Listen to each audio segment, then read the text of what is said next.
Today I want to talk about the exciting plans for the next stage on the land. What are we planning to build next? We're actually still in Wellington in lockdown level 3. Don't know when it's going to end. Lockdown level 3 means we really can't drive to our land, so we're staying put, waiting. Does mean that this video is slightly different to what I initially planned.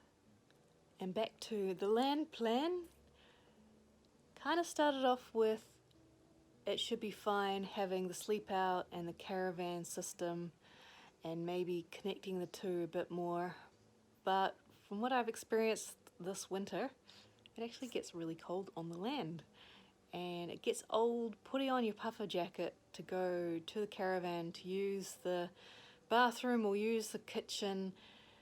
It's already lost its novelty. I think this setup's perfect in summer, but the land really is our winter base, and in summer we plan to move around. That's when I caravan and move, and that's when Hayden does his summer events. So I still will be caravanning in the future, definitely. So the land really needs to be comfortable for winter. We were thinking of putting a proper house on the hill, but then when I did the maths, the pricing of it, I was thinking, it's quite expensive, and I absolutely love our little cabin right now. So then I thought, why don't we just extend it? Go through the council and add another cabin next to it and install a kitchen and a bathroom. See, the council want to be involved as soon as you get to a certain size and as soon as you start, I guess, producing waste. So anything from the bathroom or from the kitchen.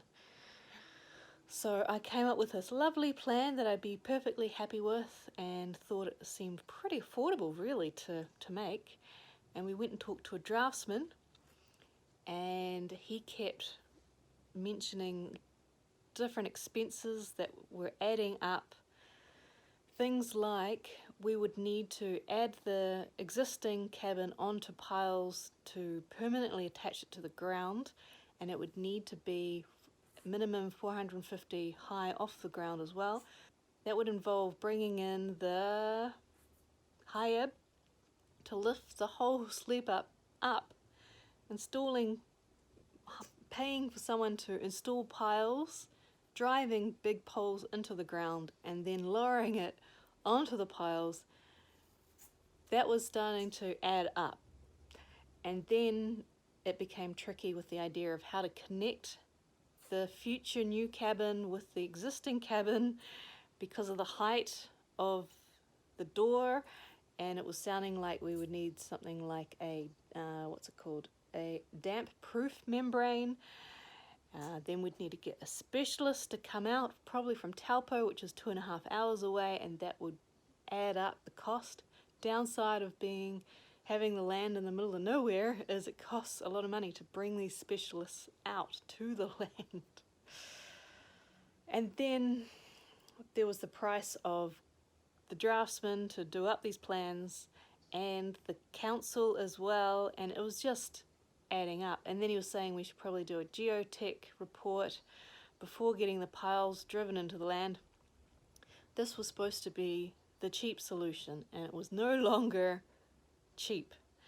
So I had to give up on that plan and refocus back on the long-term goal of having a house on the highest point of the land overlooking. It's a beautiful view, but money. And I do want to mention that we have considered things like relocating a house, but you'd end up with a house that didn't quite suit, and you would spend a lot of money anyway, so gave up on that idea. What are the costs? What I found out is like the septic tank, the toilet waste and the grey water waste, to install that could cost around $7,000.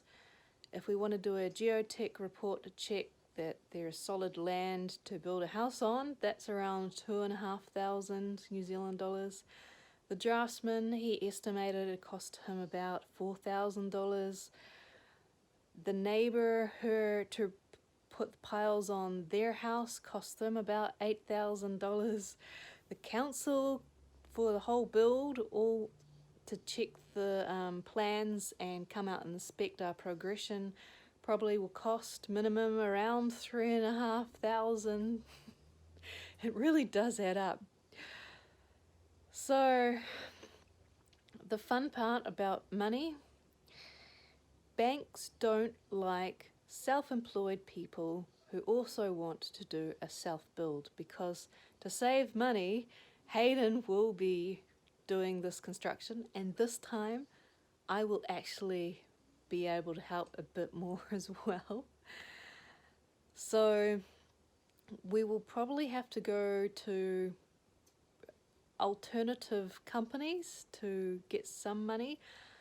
It would be nice to just chip away at the project, but also another quirk, the council only really gives you 1 year to get started on the build before your council permission is void, and then you've got 2 years to complete the project. 2 years is not really that long. I suspect we're going to take longer than that because of money, and because Hayden really will only be doing this project in winter. So it's going to be interesting if we do go for this plan. What have I learnt? We're in a high wind area. That makes it a little bit more challenging for our build. We will need something called a rigid air barrier. So that means we'll need double ply on the outside with some space, which will actually make the building warmer. But it will also add on to the costs for more ply. I also learnt, talking to the draftsman, that if we wanted more than one exterior cladding for the look of the place, it would cost more because of the cost of the plans. I learned also that we can combine the septic tank, the fireplace and the build together to the council, which will save us money. And I also learnt that if, say, we wanted a fancy tiled shower area, we would need to get a specialist tiler in, which would again cost money. So I think everything like this is quite helpful for us. Reese is just joining us now. He's just woken up from his nap. Yeah.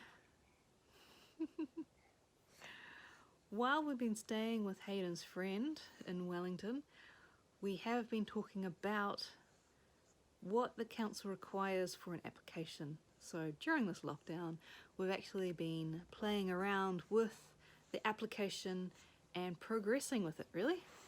So I've been doing the fun part of doing the initial layout.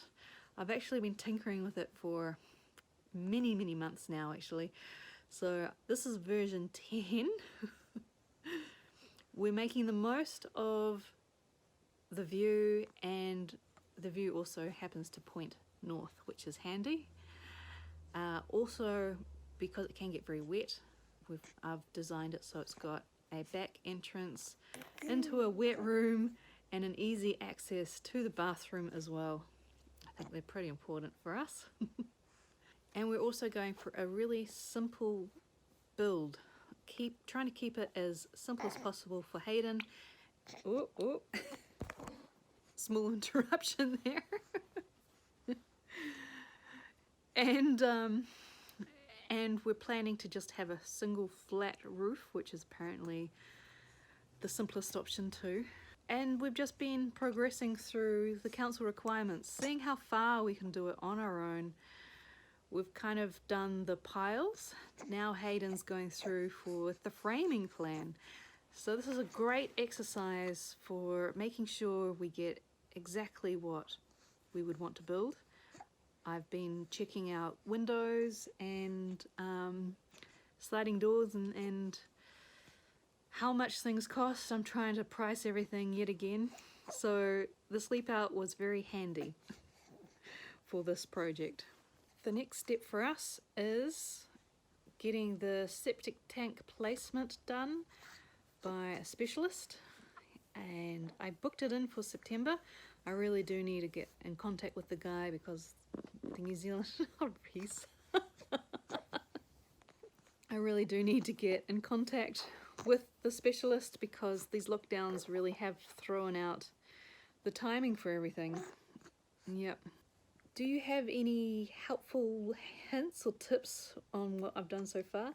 Who knows the New Zealand Council building area, or I don't know, engineers or draftsmen, or Dan, I really should get in contact with you. Hey? Any advice would be much appreciated. And honestly, next week I don't know what video I'm going to do because if we're still on lockdown, I've kind of run out of things I can do while here. So I don't know whether we'd try out a live stream or just skip a week. Oh yeah, you have something to say, do you? You have something to say?